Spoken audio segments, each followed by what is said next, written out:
Welcome back to another episode of the Work, Wealth, and Travel Podcast. This is our Digital Nomad Digest segment with myself and Cami. So, today's topic, we are going to be talking about challenges that we have faced from leaving our home country, being in a new country, meeting people, the homesickness, really everything that I know I personally have gotten many questions over the years about how do you go about this? And oh my gosh, how do you do this? Like, I feel like I could never do this. From family to meeting friends to I own a home or a dog, like all of the pieces in between. So, we're kind of going to chat about our experiences and how we view this today. Of course, this really depends on every individual person's situation, but we are going to give you a little bit of insight on how we have dealt with these things and what it looked like for us. So, Cami, you had some interesting insights. Why don't you start us off? Yes, for sure. I it's this is a topic that I also get asked a lot, especially by people that have never either lived outside of their home country or they have never done it in like a digital nomad way. I think there are multiple ways to, go and live abroad. For example, if you get a job on a company and then you go and move for that company, you have like your work friends, you go inside of an office and you meet people, so you have contact with people every day and things like that, and it's way more structured. You have like more structure in your daily lives. A lot of different things are taken care of for you, as like visa or I don't know, like documents or taxes, your salary, is like the same. Maybe they will even help you find a house, or they will help you, I don't know, help you with leads. I don't know. Anyway, so I think that there are multiple ways of doing that. And I think that the way that I have been doing it is like the most freestyling way. And I love that because it just comes to show that you can really do it in whatever way you want, and you will be able to figure it out and it will be fine. I wanted to start off by having this conversation by saying that I have lived outside of my home country, which is Brazil. First time when I think it was 13 or 12 years old. No, sorry, 14 years old. I went to Canada because it was like an exchange program from the school that I was in Brazil. I lived in Canada for 2 months. That was the first experience that I had living abroad. And then I went to the US for 1 month when I was, I don't know, less than 18. And then eventually I did my first long exchange program while I was in college for 8 months. So then I was in London and in Paris.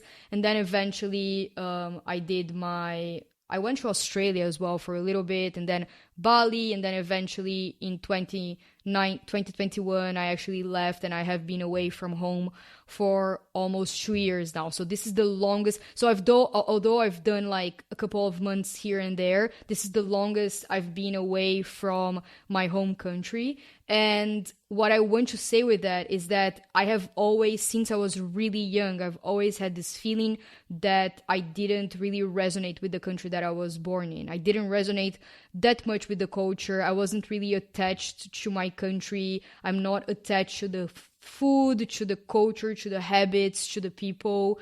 I've always had really good friends and like really, like childhood friends that we all grew up and we're friends since we were like 5 years old and things like that. And I have a good relationship with my family. I have a huge family, actually. My mom, she has like 8 siblings, so I have a lot of cousins, a lot of aunts and uncles and everything.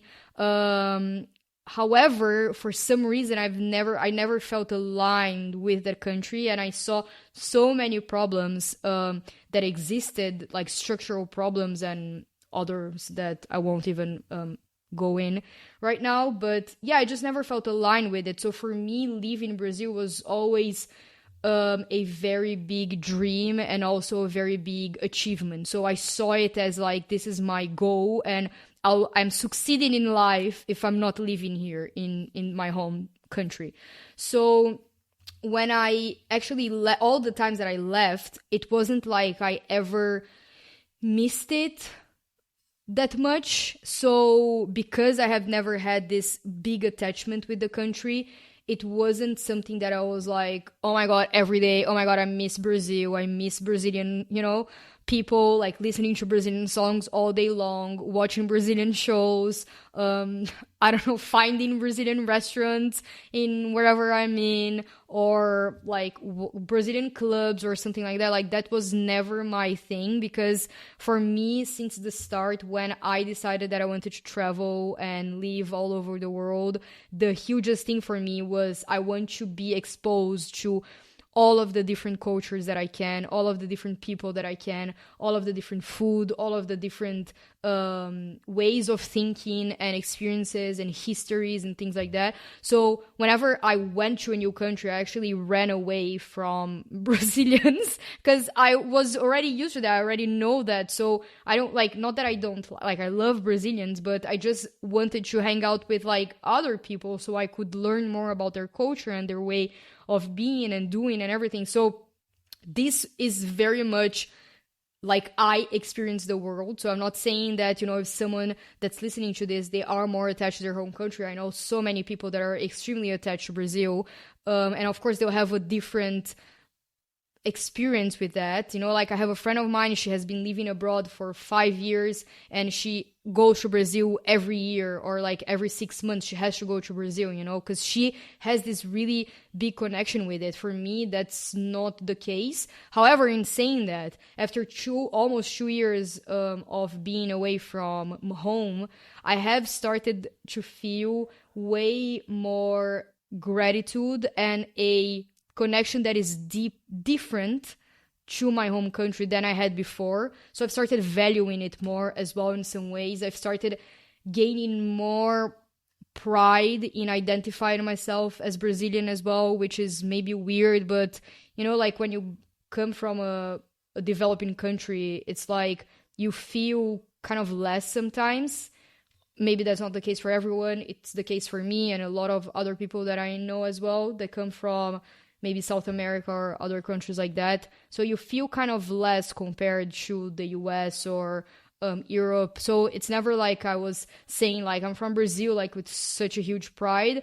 However, after being in contact with so many cultures and learning to value my own culture and the way that people are in my country, like people are so warm and so welcoming, and they're so nice and so fun and so light. And I started really valuing that after I started living abroad and living with other people and being like, wait, actually Brazilians are really, really great and really great people. And I should be proud of being Brazilian. So it's really, really interesting how after spending so much time away from it, from my home, how I feel about it now, how I feel about the fact that I'm Brazilian, and how I'm proud of like sharing with my friends about Brazilian music, about Brazilian food, about Brazilian culture.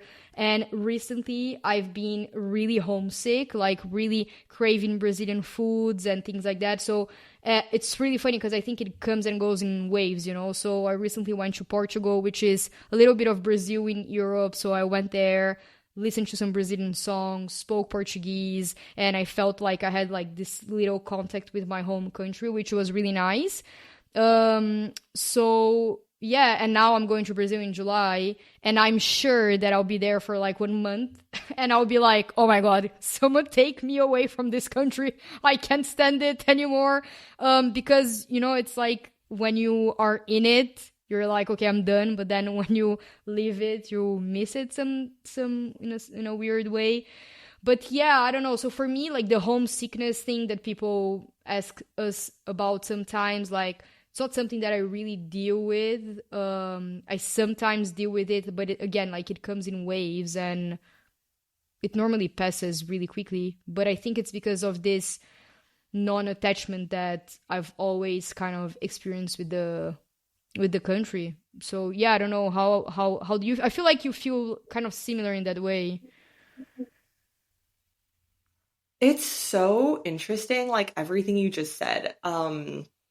And I mean, I could touch on every point that you just spoke about, but one thing that really stood out to me in what you said, and I agreed with, a lot of what you said, of course, coming from, and I love our dynamic because we come from such different cultures and countries and different parts of the world and different upbringings. I mean, to me, it was very interesting to hear that you left Brazil for a significant amount of time at 14. And like that would just be, unless you're in a really excellent private school in Canada, that would not be something you're doing at 14, which is like you're starting high school.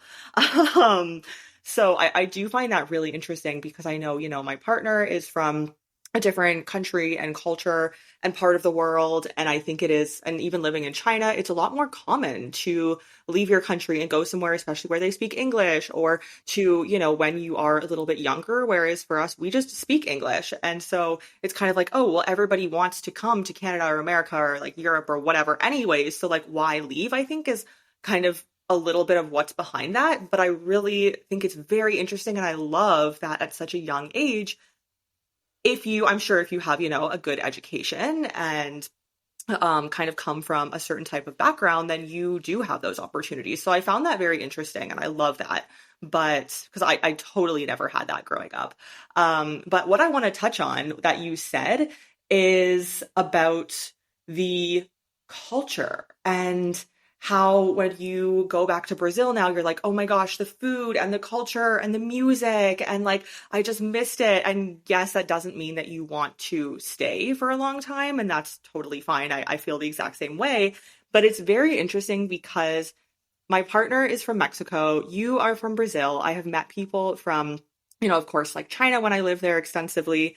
And to me, it's so interesting that people have such a deep affinity with their culture because I never have. And I realized when I lived in China that a lot of the people who I knew who were not from a Canada or America country, they did have, and my partner is a perfect example, and what you just said is a perfect example of having such a deep affinity with your culture, even if you don't live in that country and you never plan to live in that country again.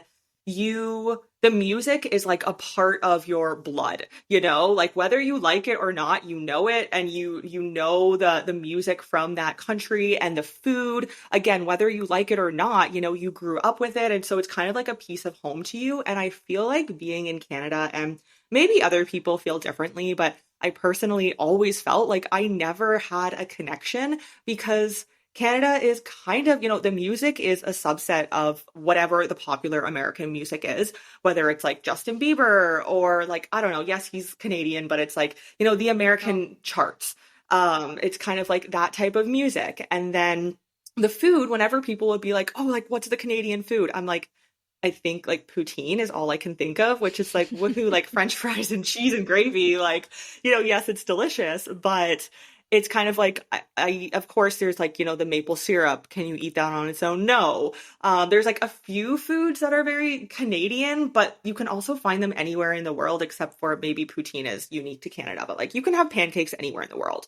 You can have like a lot of those kind of Canadian foods anywhere in the world. Yeah, we have like a Nanaimo bar, which is like a little granola bar chocolate thing. Like, is that a whole meal in itself? You're going to like go out to dinner and eat? No, so it's kind of like the things that make up a culture and the people. Like, yes, I love the people. And I really do actually think Canadian people are one of the most friendly people who I've ever met. It was funny because I always thought Canadians and Americans were the same until I left and moved to China. And I was like, oh no, there is like a difference between, I personally think, how polite Canadians can be sometimes.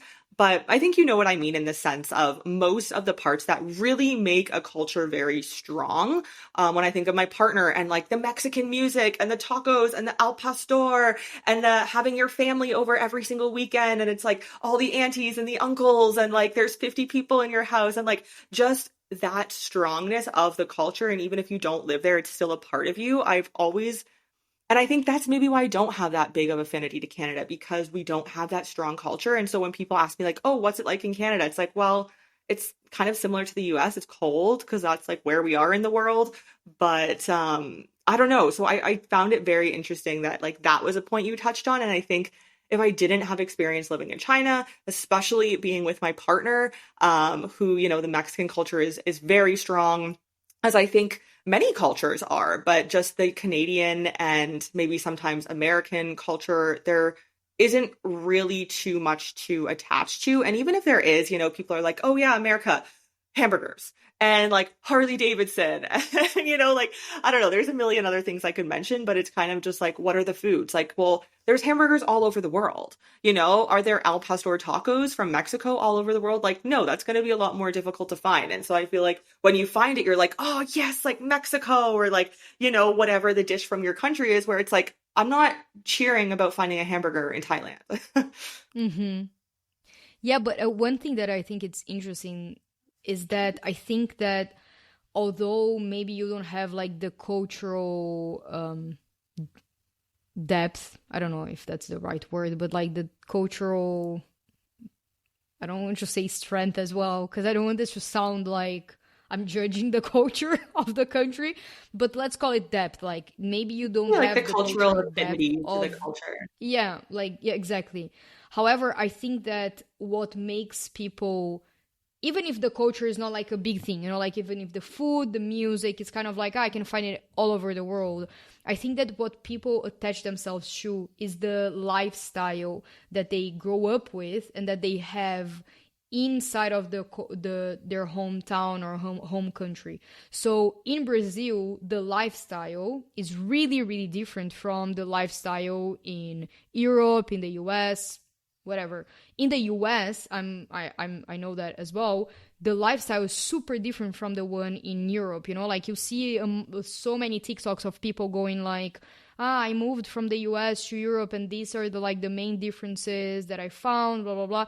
And it's not really about like, sometimes it is about the food and the portions and things like that, but I think it's more of like a lifestyle of how it is to live in New York, like how it is to grow up with your set group of friends and then go to a specific college and then graduate from that college, knowing everyone from the bubble of that college, go live in the neighborhood that are the cool neighborhoods of your city, and then going out to those specific places in that specific setting with those specific people, drinking that specific beer and eating that food. And I think it's more, the way that I see it is like when people, they don't want to leave their countries, but they do at the same time. They're like, I want to, but I don't. I think that the part that they miss the most is the totality of that lifestyle that involves the culture as well. But I think it's like the day to day, it's like, I know where to go to my spinning lesson, I know where to buy my food, I know that I'll see my friends every Friday, I know that my family is close to me, I know the hospital, The familiarity whatever. kind of it. Yeah, exactly. And I think that, like the fact that when you do leave your home country, you have to get out of your comfort zone a lot and find everything that's new around you. I think that is the kind of like the thing where people get the most scared about, or the most challenged about as well. So yeah, I think that for sure like culture plays a part on it, but I think that more than that is like the lifestyle, the day to day, the connections that you already have to that place. But yeah, but like in saying that, I wanted to share a story. I remember like when I came back from London after like 8 months. I remember that I was in Brazil, and no, sorry, I was in Paris. So I did like Paris for 2 months, 3 months, London, and then Paris again, and then São Paulo. And in Paris, people can be a little bit hard. I say that I have a Parisian boyfriend, but honestly, Parisians, they can be challenging people. Everyone knows that. So they're not like super nice, especially if your French is not that good, or if you don't speak French at all. So I remember that I got to Brazil finally at the airport. I actually had two interesting stories. So it's really interesting. Actually, it's like the dichotomy. This is a perfect story to express like the duality of being in Brazil and why I love it and hate it at the same time. So I remember that I had just spent like 8 months in Europe, where in theory, like normally everything works. it's very safe. You know, if you leave your phone somewhere, people will give it back to you, your wallet, blah, blah, blah. You can feel, you know, relatively safe wherever you are in general, more than in Brazil.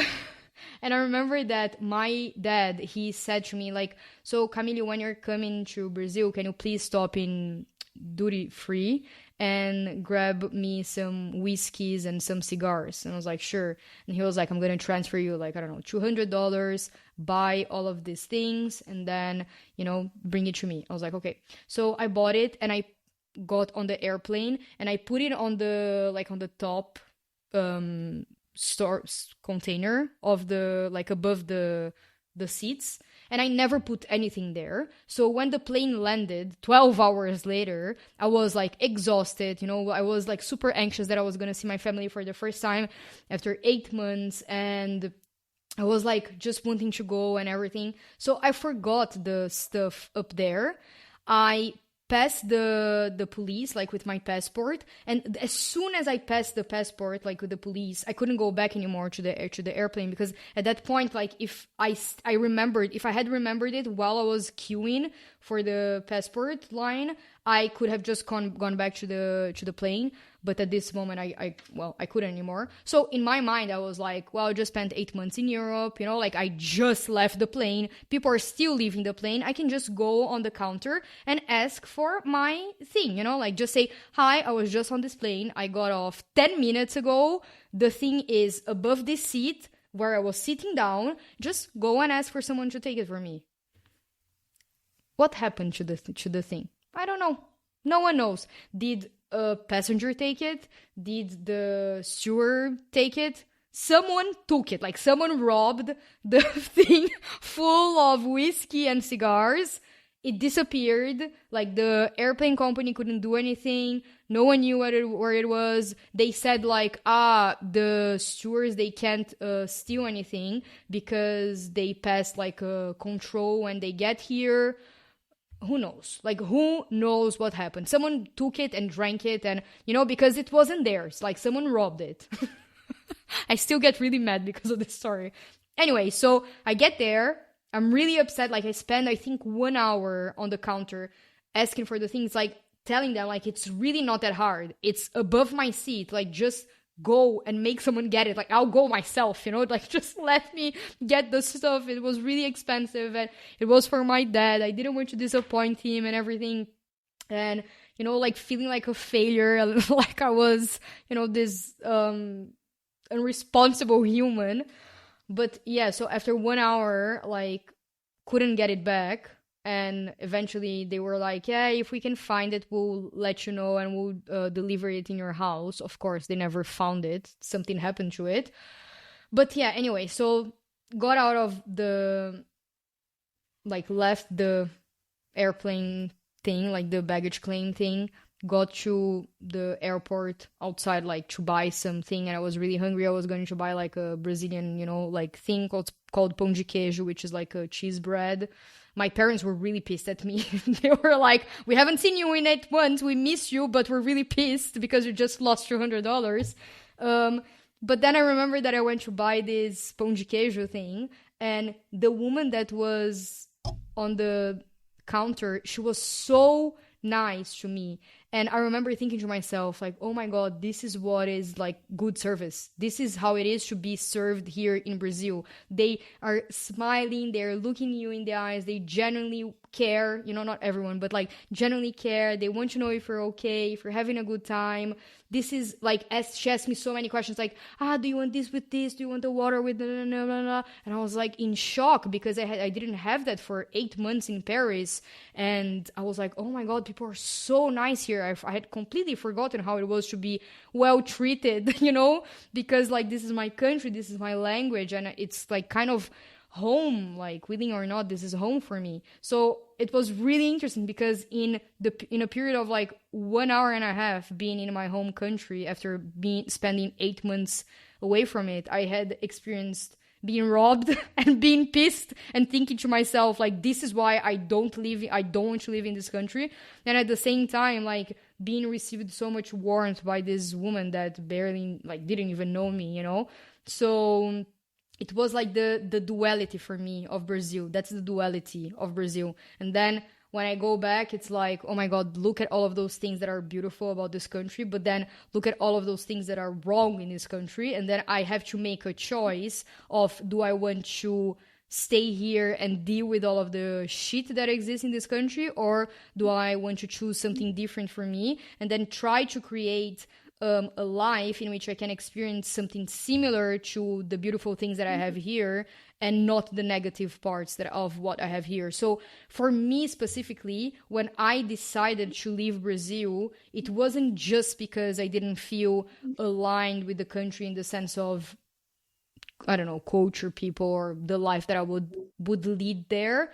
It's also deeper than that. So whenever I do get homesick, I also remind myself why I'm even doing this. Why am I putting myself in this uncomfortable position of living somewhere else? And of course, it's challenging, and it comes with its challenges. But for me, the pros, they outweigh so much the cons of not living in my home country that, yeah, I don't know, who knows, maybe I will be back there, like, because I miss it so much, but for now, no. Yeah, I think that's also an interesting point to touch on is like critically thinking about which you and I have about if your country aligns with you and if that's a place where you want to be, like similar to you every time I go to Canada. And I do think, it has a lot to do with language.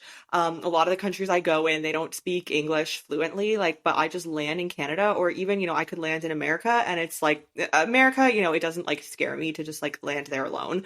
Um, because it's kind of just like a Canada.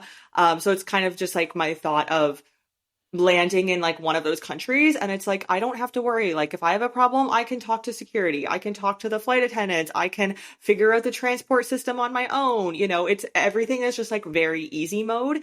And so I do think that aspect of things when I'm like thinking about, okay, going back to Canada, and I'm like, the people are so nice. I will say that. And life is so easy because I can just do everything on my own. I don't have to worry about like, how do I rent a bike or a car? And like, like, oh, and then I have to drive on the other side of the road. And then I have to like remember how to drive like a manual car and like all of this stuff. It's really just like life is very easy. People are very friendly if I need anything. And again, maybe that's because it's my own language. But I do think that people in Canada are just so friendly. I remember when I was living in China coming back one summer just for like a month or two and telling the immigration officer that like my whole story basically. And then she was like, well, welcome back to Canada. Like, we're so happy that you're here. And I was just like, okay, this has never happened in another country. So I do agree with that. But I also think, like you said, it's really thinking critically about what the pros and cons of that country are and of your life in that country and what your life will look like versus your life anywhere else in the world, or like me, just traveling to different countries all the time and being in different countries and cities. And I see similar to you and very different in the sense of like different things that we see for the con side of our country. Like Canada is pretty safe. Like I'm not going to say completely, like there are definitely places at night I'm like, no, don't walk there. But even, those places are safer than some of the other places I've been in other parts of the world. But, there are the problems. And for me, I think if anybody knows my story, it's the government, the taxes. I know people who are small business owners in Canada and I know what their tax bills look like. And I know that they have no money in their pocket from their business, like due to that. And so it's kind of that aspect of things. Whereas I also, that coupled with never really having an affinity with the culture. And I think it's interesting what you said about people kind of wanting the lifestyle and like knowing, okay, Friday night, I'm going to go out here for drinks. And this is where I go to get my hair done. And like kind of just having those creature comforts and knowing where things are. Whereas for me, like that freaking scared me. And like, yes, that is like, sometimes I do wish, here in Paraguay, I'm like, it would be so great if I could like just know a hair place. But, Google really never lets you down at the same time. It's not that hard to find what you're looking for. But, like that scared me, that kind of routine and lifestyle. And so I think it really is just what you want out of your life. And I knew like I didn't want a life where I go to the same bar or like the same area or whatever, like every Friday night with my friends. And I was like, hell no, like I don't want to live that boring life. And so it really does just come down to what you are looking for and wanting in your life. And I think that's important to note because you can kind of have both. You can travel, but also still come home if you want. You know, being a nomad and a traveler looks different for everybody. And for me, that looks like living out of one suitcase and going to a different country every month or two. And like, that's totally fine. But for a lot of people, I think that that is very difficult because they don't want to be away from their family that much. And the homesickness comes into question. And, you know, like I am close with my family, but at the same time, I want to live my life and do what I want to do in my life more than I want to, you know, be at home. And like, I also have the freedom because of this lifestyle. If I ever need to go home for any reason, then I can do that as well. It's not like I'm tied to a job where it's like, okay, I have to ask for time off. So for me, I view this as more freedom to be with my family, honestly,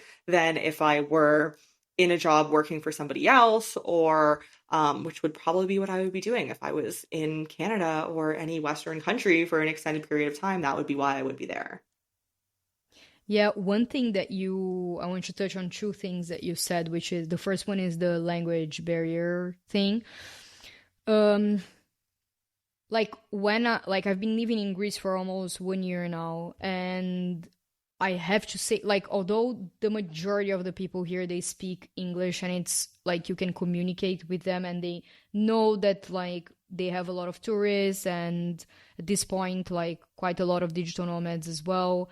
They will be okay with it, but after being here for 1 year and knowing how to say, like, and mind you, like I took it was only like 2 or 3 months of Greek lessons, but it's a hard language. Like I know how to read the alphabet, but I know that I'm reading, but I don't know what I'm reading, you know? So it is a hard language, and I know how to say like, hi, how are you? And like some sentences and thank you and, you know, sorry and everything. But at some point, like after 6 months here, or 8 months, I started feeling like I was an intruder, you know, like I felt like really, really bad that I would, especially like in winter when all of the tourists, they went home and they were not here and the businesses were normally like closed and everything, and you only like you get more Greek people than tourists or expats or anything. I would get to the place and I would be like, hi, like yasas, la la la, and then they would start speaking to me in Greek because I also look Greek because I'm also part Greek as well. So, and then I was like, no, no, no, sorry, I don't speak Greek, and I would feel so bad. I'm like, I'm so sorry, you know, like I'm in your country for the past 6 months. I don't even know how to speak your own language. I've been here for like, and then 8 months and then 9 months, you know, and that I started feeling so bad, and I started feeling like I wasn't honoring the country, you know, I wasn't like making an effort, and I felt like a little bit of a, I don't know, like a colonizer, you know, like I'm gonna be here and speak English and now you have to speak my language, you know, like I felt really, really bad. But of course that if you're living in a country for 1 month, you won't be able to learn all of the languages of all of the countries that you're living in. But I do get that. And at some point, I started feeling really self aware whenever I went anywhere. Like, I wouldn't want to go to the farmer's market. I would get really anxious about going there because I didn't want to be met with. And I remember that a guy one day, like, he started fighting with me, you know, like, and yelling at me because of something. Like I didn't want to be in the farmer's market and like try to speak Greek and like maybe someone overpricing me for something just because I'm not Greek. And then I don't know, I just started feeling really anxious. I didn't want to leave and like engage with people. I would always tell my boyfriend like, can you please like go and talk to them, because I felt so bad that I didn't speak the language that I didn't even want to engage with like the external, you know? So I totally get you, like, especially when you go eventually to your home country and then you're like, I can speak my own language and everything. So yeah, I totally get that part. And then in like when it and then in the family side of things, one thing that I think it's really interesting is that what I try to think is instead of, oh my God, look at all of the months and days that I'm not spending with my family, I try to think, oh my God, look at how deep I can be with them and how much I can really be present with them when I'm actually with them physically, or like call them and then really want to know about their day instead of just like being there at the table scrolling on my phone because I see them every day or every week. So I think there are multiple ways of seeing that. And I know that some people, they are like really, really attached. And I'm not saying that that's like my way is the right way to do anything, but for me, the way that I try, like whenever I feel bad because time passes and everyone gets older and things like that, instead of being really feeling really bad about it, I'm like, okay, how can I make the time that I'm with them like the highest quality time possible instead of feeling bad about all of the other months that I'm missing? And I think that that is like a mindset shift that it's really interesting. Yeah, I love that you mentioned that because I feel the exact same way. There must be like some sort of like term or word that we don't know to kind of describe this. And I've always said the same thing of it's like when I actually have a phone call with them, it's very intentional. I want to know what's happening and what's going on and like all the news. And then when I'm actually there, it's not like, oh, I finished work and it's 7 p.m. and now I have to like rush home and eat and go to bed. And it's like nowhere near quality time. Whereas now, whenever I am in Canada, and yes, although it's like very rarely, I do spend a few weeks with my family. And, usually I'll go like stay at home or live close by. And every single day is very intentional because I know when I'm leaving, I don't know when I'll be coming back. And so it's really just spending the time. And so I do think, and it's such like you said, a crazy mindset shift that you really have to think about it differently, but you can have an equally as great or sometimes even better relationship with your family. I know some nomads who, when they lived with their family or close to even their family, like there was a lot of tension and family issues. But then when you're halfway across the world and you talk to them a few times a month, like all that tension and issues is going to go away because what's the point of holding on to that when you don't even know if you're going to see them for the next 6 months or 12 months or whatever that looks like? So totally agree with that. And I think that is a really amazing mindset shift that you have to have.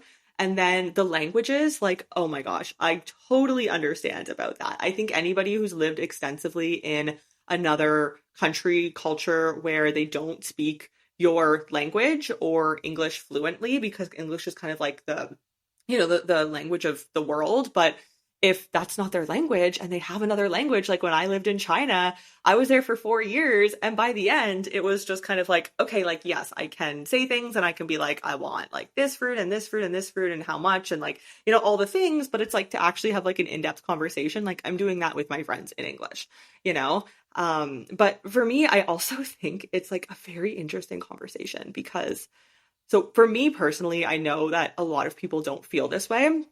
I First of all, I will say like I'm very grateful that I do speak English, like whether fluently or not, but just that I do speak, some English to be able to get by in a lot of countries. But for me, when I go to a place, of course, like I've been in South America now for over 6 months, and I have definitely picked up on like listening to some Spanish speaking. Heck no, the conjugating, I'm like, this is gonna take me years because I am not a natural. Like my partner speaks three languages fluently. He moved to China, didn't speak English, and within 6 months in China knew English. And so it's just like I find that some people's brains work very differently, whereas I have never been one to just like languages do not click with me. And I know we all know, there are people out there, and I'm sure we all know those people who languages just click. When we were in Serbia last summer with my partner, after being there for a month, he was speaking like basic Serbian. And I was just like, okay, I need to take out a notebook. I need to start writing them down. I need to write the phonetics. I need to study it every night. And like, that's how I'm going to learn Serbian. But he is a very, like, he even says, he can just hear something and that's how he learns. Whereas for me, I'm very visual. So like hearing something, it doesn't mean shit to me. Like I need it to be written down. I need to study it every night. So I do find it very interesting because I know that that's how my brain works. I know my brain is amazing at other things that my partner just finds so difficult and gets so frustrated. And I'm like, it's just two buttons. Like, how difficult can it be? Like our brains operate very differently. And so for me, I've always kind of valued I want to grow my business. I want to make money. I want to do the things that I enjoy more than really in-depth learning a language. For me, like, of course, like I know some of the basic Spanish, I know some basic Chinese. A lot of the time in my brain, I get like confused with them because I'm like, wait, like, where am I? Which word is it? But to actually like go in depth in a language, for me, I find is just not beneficial because there's so much more effort required to go deep and learn another language than there is for me to grow my business and make money, which like, yes, money is important. And of course, for me, money is a big priority. And that's not because like I love money and I want all the money for myself. Like I would love one day to be part of a nonprofit or start a nonprofit. My partner and I have talked about like I would love to, of course, for me, for my family, but also to help other people. I would love to have money to do that. And for me, that component is more important than studying every night and, every 10 minutes of my day. Like, I want to be doing something productive when I cook. I'm listening to a podcast or I'm listening to a webinar or something. Like, I always try to be as productive, learning new information or gaining new skills, something as possible with most of my day. And so for me, spending an hour on language is just not worth it. And that is my opinion. I think that a lot of people will be like, oh my gosh, what? I've never heard anybody kind of like say that out loud. But that's just how I view it because I know how my brain works. I know the amount of effort it's going to take for me to learn any language in depth, not just like the basics. And for me, that is not worth it when I could be doing so many more things with my time where the reward is so much greater. Does that make sense? Yeah, totally. And I think that this also ties back to the like to knowing yourself, like having the self-awareness and then understanding your priorities and what are the things that you value, and especially when you are creating this lifestyle for yourself, because like for some people the way that they will travel will be like spending, I don't know, like years in one place, and then maybe for that it would be interesting for them to like sit down and learn a new language. For other people they will spend like you like 1 month in each place, then like you won't be able to learn a language in 1 month, and like have conversation with the woman from the market. So I think it's like understanding where you are and then understanding what are your priorities and then doing something that makes sense for you. And in saying that, it's like the same when it comes to like leaving your home country. It's like, does this make sense for me? Does the pros outweigh the cons and things like that? And I think that it will depend on the moment of your life, the way, like your personality. Because like sometimes I think to myself that at some point maybe it won't make sense anymore for me to live abroad. Maybe I will want to live in my home country. Maybe I'll want to take care of my parents when they are older.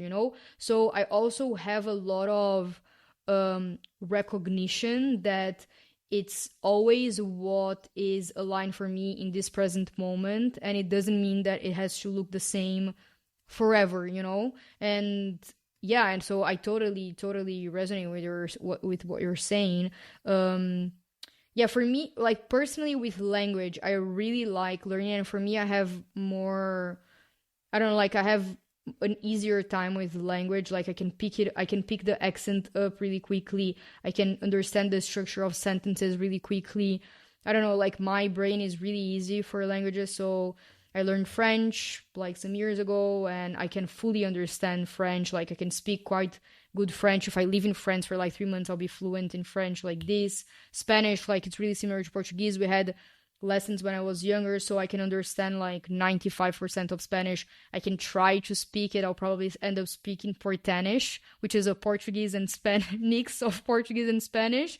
So, and like from that, like once you have Portuguese, Spanish, and French, then like Italian is pretty similar. So I don't know. I think it also depends on how you grew up with, like how, because like I grew up with, like I grew up learning English, so my brain grew up bilingual. Like I started learning English when I was from a very privileged place in Brazil when I was like 3, 4.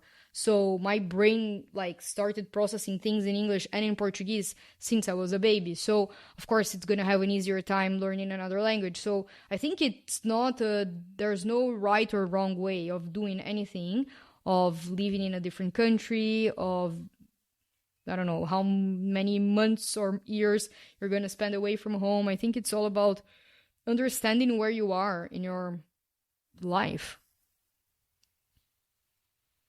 Yeah. Yeah, I completely agree with that. And sometimes like I do feel kind of bad, like you were saying about Greek, because I've been in South America, in Spanish speaking countries for quite a while now, like over 6 months. And so I'm like, okay, like I should probably know more. But at the same time, like I do understand a lot of course, not like, very complex conversations, but like very like just standard conversations, like where are you from? What are you doing here? Like kind of just like a flowing conversation. But I just kind of have learned that from being here. I don't have too much of a desire to like learn more in depth because I already know kind of the basics. So sometimes, yeah, like I do feel bad about that. And I'm like, I should know more. And especially because my partner speaks Spanish, but I've picked up a lot just from like listening to him, talking to people and on calls with his family and whatnot. But yeah, I totally agree. And I think that I love that you grew up with like so many languages, learning so many languages. And I agree, like once you know a Spanish or Portuguese or something, it is like I know my partner was thinking about learning Portuguese and he studied it and he was like, "Oh, I feel like I already know it after like a few days." And I'm like, "Yeah, I wish like that would be so great." And it's very interesting for me, just one other like quick point on this topic because I think languages are so interesting. I never would have ever thought of this if I hadn't lived in another country and lived in China, but I know virtually nobody, maybe one or two people who speak fluently, like maybe even nobody, in Canada of the people I know who fluently speak another language. And for me, it is so interesting that like of course, we have to learn French in school. You have to learn it for 5 years. The education is very horrible. I didn't even know what conjugating was, even though I learned it for 5 years until I started learning Chinese because like they didn't even explain what that was. So not the best French education in, just like the normal public school, which most people go to because public school is pretty good in Canada. But yeah, I find it very interesting that I know virtually nobody who speaks fluently another language. And in any other country that English is not a first language, I think you grow up at least knowing two languages and then potentially three or four, which I love. And I think it's so interesting, but I didn't realize that that was even a thing until I went to China. I just assumed, I guess like you don't really critically think about it living in Canada. You just think, oh yeah, like I guess everyone knows English. Like no, people in China, they speak Mandarin and then maybe they learn Cantonese at home and then they learn English in school and then they will almost always go to private training centers for English and or another language. So they're growing up with maximum like 4 or 5 languages, minimum two or three. And I just found that so interesting because that's not a thing at all in Canada and I would love for it to be.